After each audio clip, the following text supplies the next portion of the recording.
The hunger ട്രാവലറിൻ്റെ പുതിയൊരു വീഡിയോയിലേക്ക് എല്ലാവർക്കും സ്വാഗതം. ഇന്ന് നമ്മൾ ബോയിൽഡ് എഗ്ഗും ബ്രെഡും വെച്ചിട്ടുള്ള ഒരു സാൻഡ്വിച്ചാണ് ഉണ്ടാക്കുന്നത്. ഇതിനകത്ത് നമ്മൾ മയോനൈസോ ചീസോ ഒന്നും തന്നെ ഉപയോഗിച്ചിട്ടില്ല. ആദ്യം തന്നെ 3 എഗ്ഗ് നമ്മളിവിടെ പുഴുങ്ങി വെച്ചിട്ടുണ്ട്. അത് നമുക്ക് ആദ്യമായിട്ട് ഗ്രേറ്റ് ചെയ്ത് എടുക്കണം. അപ്പോൾ നമ്മൾ ഈ 3 മുട്ടയും നന്നായിട്ട് ഗ്രേറ്റ് ചെയ്ത് എടുത്തിട്ടുണ്ട്.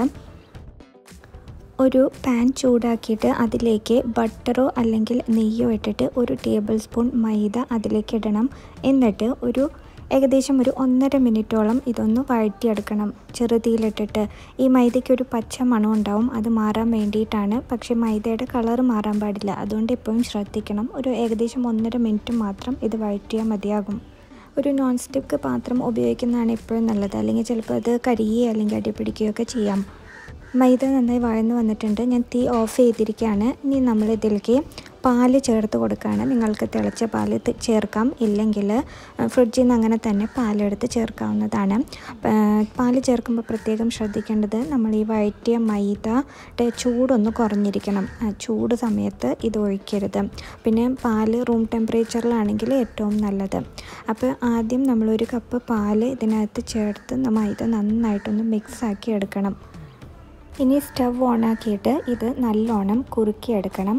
അപ്പോൾ ഇനി തീ ഓണാക്കി കഴിഞ്ഞ് കഴിഞ്ഞാൽ നമ്മൾ ഫുൾ ടൈം ഇളക്കിക്കൊണ്ടിരിക്കണം, കൈ എടുക്കരുത്. പെട്ടെന്ന് തന്നെ ഇതൊന്ന് കുറുകി കിട്ടും. നമുക്ക് കട്ടിയിലുള്ള ഒരു മാവ് പോലെയാണിത് കിട്ടേണ്ടത്.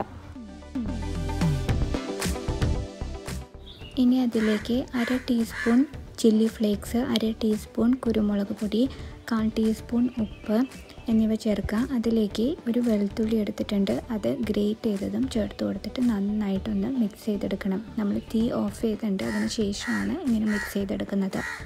ഇനി ഈ കൂട്ട് നമ്മൾ ബോയിൽഡ് എഗ്ഗ് ഗ്രേറ്റ് ചെയ്ത് വെച്ചിട്ടുണ്ടല്ലോ, അതിലേക്ക് ചേർത്ത് കൊടുക്കുകയാണ് ചെയ്യുന്നത്. ഇത് ചേർത്തിട്ട് നന്നായിട്ട് മിക്സ് ചെയ്തെടുക്കണം. തണുത്തതിന് ശേഷം വേണം ഒഴിക്കാൻ, അത് പ്രത്യേകം ശ്രദ്ധിക്കണം. ഇനി ഇവിടെ സാൻഡ്വിച്ചിന് വേണ്ടിയിട്ട് ഞാൻ 2 ബ്രെഡ് എടുത്തിട്ടുണ്ട്. ഇവിടെ അരികു മുറിച്ച് കളഞ്ഞിട്ടാണ് ഞാൻ ഉപയോഗിക്കുന്നത്. അരികു മുറിച്ച് കളയാതെയും ഉപയോഗിക്കാവുന്നതാണ്. ഞാനിതൊരു ഭംഗിക്ക് വേണ്ടി ചെയ്തു എന്നേ ഉള്ളൂ. ഇനി ഇതിലേക്ക് നമ്മളുടെ മുട്ടക്കൂട്ട് വെച്ചിട്ട് അത്യാവശ്യം നല്ലോണം തന്നെ ഇടാം.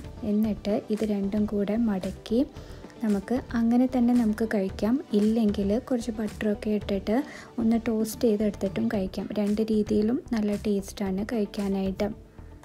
അപ്പോൾ വളരെ ഈസി ആയിട്ട് ചീസോ മയോനൈസോ വീട്ടിലില്ലെങ്കിൽ തന്നെ നമുക്ക് പെട്ടെന്ന് ബോയിൽഡ് എഗ്ഗ് വെച്ച് ഉണ്ടാക്കാവുന്ന ഒരു ബ്രേക്ക്ഫാസ്റ്റ് റെസിപ്പിയാണിത്. എല്ലാവരും ഇത് ട്രൈ ചെയ്ത് നോക്കിയിട്ട് നിങ്ങളുടെ അഭിപ്രായങ്ങളെ ഞങ്ങളെ കമൻറ്റ് വഴി അറിയിക്കണേ. നമ്മുടെ ചാനൽ സബ്സ്ക്രൈബ് ചെയ്യാൻ മറക്കരുത്. അതേപോലെ വീഡിയോ ഇഷ്ടമായെങ്കിൽ ലൈക്ക് ചെയ്യുക, കമൻറ്റ് ചെയ്യുക, ഷെയർ ചെയ്യുക.